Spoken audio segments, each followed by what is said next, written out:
Hello, hello. Welcome, everyone. This is the last episode before we take a break for the summer. And this is Take the Lead, Change the Game, a podcast for women leaders looking to deepen their knowledge and skills and find enjoyment in the process. We're powered by Safra Leadership, and Safra is a cohort-based coaching experience designed to fuel courage and ignite impact among women professionals. I'm Lindsay Goldford Gray, and I'm here with my co-host, Mindy Gulati, and we are the co-founders of Safra. Together, we bring a blend of leadership coaching, strategy, and lived experience to help women navigate challenges, seize opportunities, and lead with confidence. So here we are, last episode before a break. So how you feeling, Mindy, as we come into this new season? Yeah, I can't believe it's been a full school year. I live my life in a school year, so everybody is on notice. Like my life, my year is not January to December. It's definitely August through, end of May, and then some odd period of time of the summer, and then we get back to a new year. But I'm feeling personally both a bit of exhaustion, but also like looking forward to kind of what the summer is going to bring. It's been really rewarding to do the podcast this year and dive into lots of really interesting and important topics and have some great guests. And I think that summer is always a time for me. I think I live on a school calendar. I went to so much school and college and law school, and I just live that way. And I always find summers like a great, especially right now where it's like there's so much to do, but it's almost like a deep breath. And so I'm excited to take that deep breath and kind of happy to talk about it with you all, because I think that it's important in seasons. I think humans are connected to sort of seasons in a different way. And even if you don't live in a place where there's these dramatic seasons, like we live in Austin, and so not like we get a lot of snow here, but we do have seasons. And I think that this is a nice time to reflect kind of on where you're at. So how about you, Lindsay? Yeah, I think I'm feeling anticipation for the summer and for a bit of a slower pace. I find that in many industries, I think across our country, but especially in Austin, that actually gets very, very hot in the summer. Like people just naturally sort of step back. And of course, many folks like both of us have kids. And so we literally are operating on a school calendar. And so I feel excited for like a slower pace professionally and time to do some fun things with my family. Although as of now, we're going to have a pretty busy summer filled with like personal, family stuff and travel. But it's time for reflection and time to sort of like make main focus be other things outside of work. And so I'm looking forward to that. Yeah. Yeah. And I think it's important that, we want to kind of talk about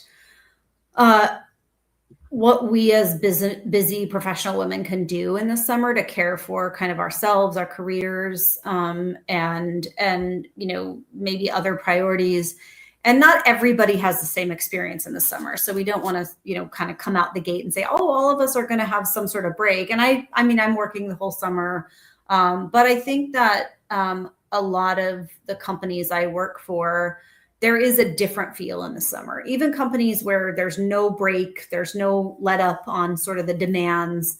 I still feel like something's a little bit different in the summer. The nights are later. You can go on some evening walks. Yeah. There's like a different feel. And so even if you don't feel like you're at a place where you can take like there's a break, like you're not going on vacation or work is still relentless, I do encourage you to use sort of this season to reflect on some things. And I think it's just healthy for us to observe sort of natural cycles. And I think this is a cycle, and summer's about to be here. It's going to get hot in most places, and especially here in Austin. And also, your environment around you will be changing. And I think as leaders, we have to recognize that people that we work with are going to have the demands of their kids at home. So even if you're someone that doesn't have kids, like if you're managing people that have kids, their life is different. And so I think it's just sort of taking that deep breath kind of like June 1st and saying, hey, like we're in a different season. How can we,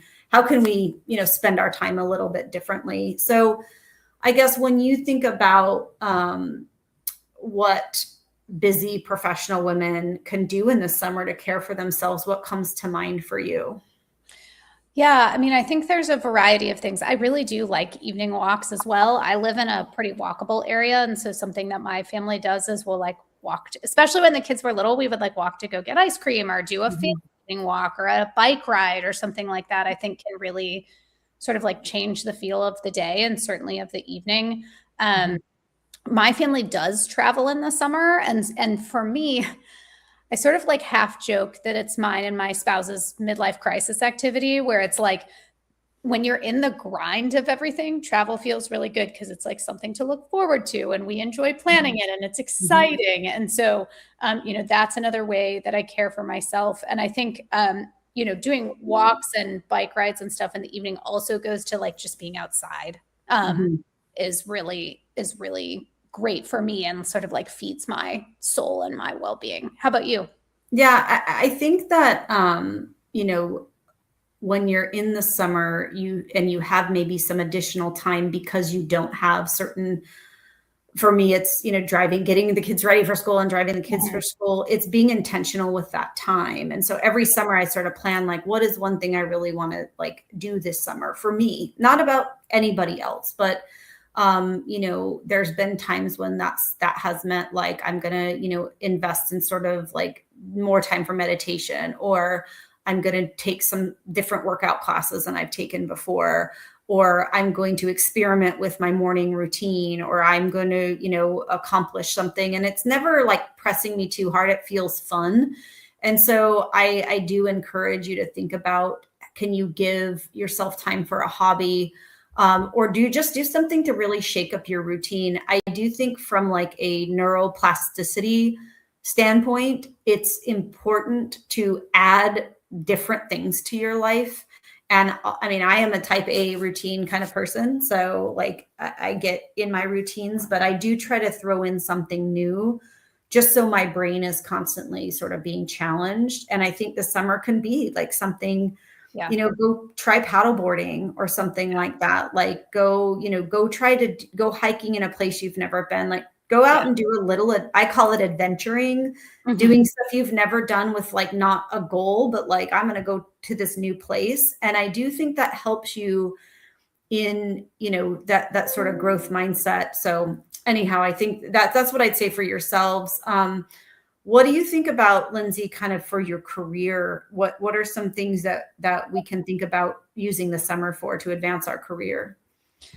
Yeah. So one of the things that I think is super crucial is just time for creativity and innovation. And so some of that can be, and there's research that says like, especially for those in leadership and in a sort of like creative, innovative role, unstructured time is so important. Mhm, And I definitely found that this year as I got really busy, I didn't have time to think, right? Like to truly space and time mhm, to truly think creatively or mhm, about what I can do from an innovation perspective.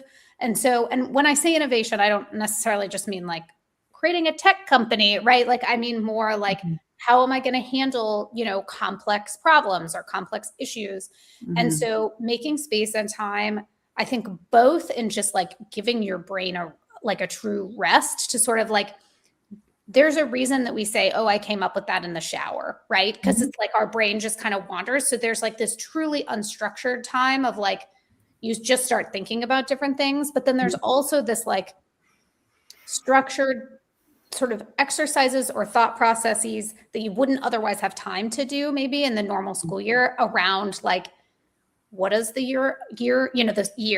academic year ahead look like for me and like what mhm, big picture things do I want to address or think about, mhm. and so sort of planning but also thinking creatively there I think is a great way to use time for our careers. How about you? Yeah, and I want to echo one thing and then add another. I listened to this podcast called Life Wisdom, Mhm. and I just listened to one a couple weeks ago around like giving yourself a lot of time for silence. And this kind of goes to that like unstructured time. Mhm. And that's part of what I'm really focused on this summer is I'm really going to try to not always be listening to a podcast or an audiobook, or like I'm really going to try to give myself some silence, because Yeah. I feel like I'm in that moment where I just need to think. And I when I have unstructured time, a lot of times I'm doing physical activities, which I think is healthy. Like I go paddle boarding, for example, and think a lot, but I also need like some real silence. So that's something. The other thing I want to sort of advocate for is that because there is a bit of a chiller, like a different vibe in the summer, I think it's a good time to network for your career. And so it can feel very casual networking. Yeah. So, let's have coffee or let's have lunch or like, let's meet up for a walk and it can, I have done a lot of great networking in the summer. I used to take the whole month of July off. And again, that's like a privilege of owning your own business. And I used to do that, but I would do a lot of networking during that time. I'm not able to take that much time off anymore, given, a lot of how busy I have been, but I still try to look at like the summer as a time when I can casually meet people and build relationships and not just be out hustling for business. But it's more of like, hey, I haven't seen you in a long time. Let's have a casual, fun, kind of have some fun together as networking, as opposed to we're going to wear a nice outfit and go to some dinner or something that's very formal. It's more like, hey, do you want to, like, I'm going networking this weekend, but we're going to a softball game. And it's just like, it just feels like fun. It just feels like a little bit of fun. And so I suggest thinking about how you can boost your career by doing some fun networking in the summer and couching it in like that fun and that space to build relationships instead of always just like, talking about work. So yeah, definitely. What do you think about, I mentioned sort of these networking as being fun. Like, what do you think about fun? And is that something that we should be focused on?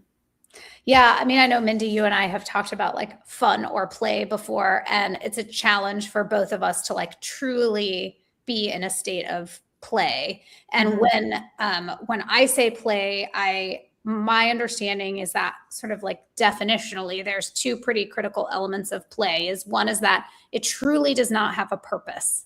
And then the other is that you don't want it to end. And so honestly, for me, even just thinking about activities that I do that don't have a purpose and I don't want it to end are challenging. Like I don't do that many things that are like truly play, right? I love physical activity.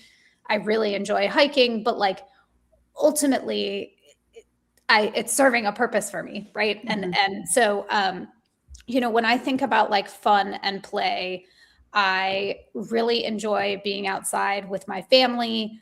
I guess if it doesn't have a purpose, it's something that does not necessarily involve like intense physical exercise, so like paddleboarding is a great example of something where it's like, it's fun. And when it's warm, it feels so nice. And so, really thinking about like, what are the things I really enjoy for enjoyment's sake and doing those. What about you?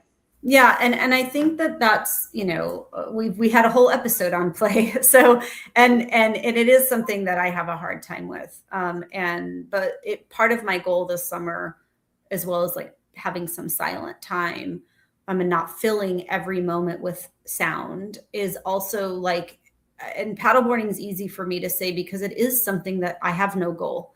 When I go for walks and hikes, the goal is to, all the things, like watch my Apple Watch and all the But when I paddleboard, and my daughter and I went to this lake in Austin, it's in downtown, and we went and we had like no goal. And at one point we were just sitting in the middle of the lake and she fell sound asleep. She's 12. She was like sound asleep. And I just sat there and sort of lightly maneuvered us, but it was silent and we were out there and she slept for like 30 minutes. And it was like so wonderful because again, I didn't want it to end. We were not paddling anywhere. We were not going, we literally were not going anywhere. And I think that that's like for very high performing, high sort of people like us who are always achieving, man, though, that is like what we have to find. And so that to me is like, I think I'm rephrasing like the fun and the play. I'm trying to reframe that because I don't know if I can even like talk about that word because it feels so like anti me, but I think it goes to the rest piece. Like, how can I rest?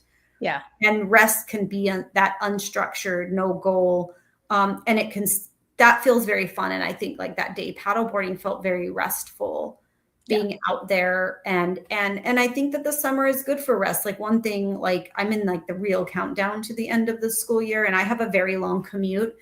And a big part of it is like, I can finally just rest a little bit. There's all these great books. There's a great book called Rest is Resistance.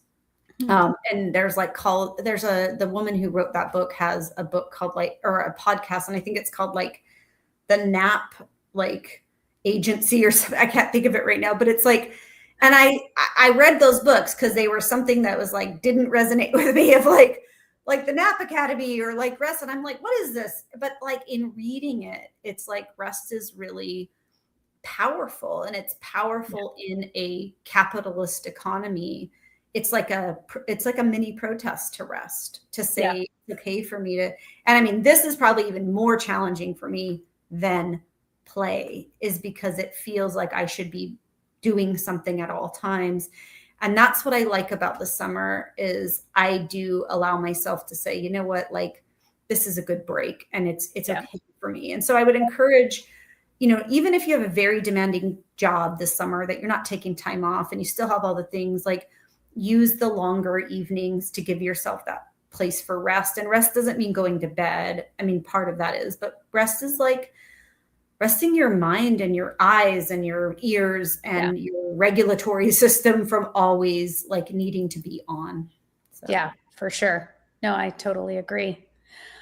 Well, everybody, it's been real. We've been consistent. We had some goals when we started this podcast, and the main one was to be consistent, and that we have achieved. So that's awesome. It feels really good. Thanks so much, Mindy, for an amazing, first run of the podcast. Yeah, it's been great. And thank you all for joining us. And it's, I appreciate you, Lindsay, and appreciate that we set a goal and we achieved it. And now we get to have hopefully that fun rest of a summer. So yeah, absolutely. All right, everybody. Have a great summer. Talk to you later. Bye.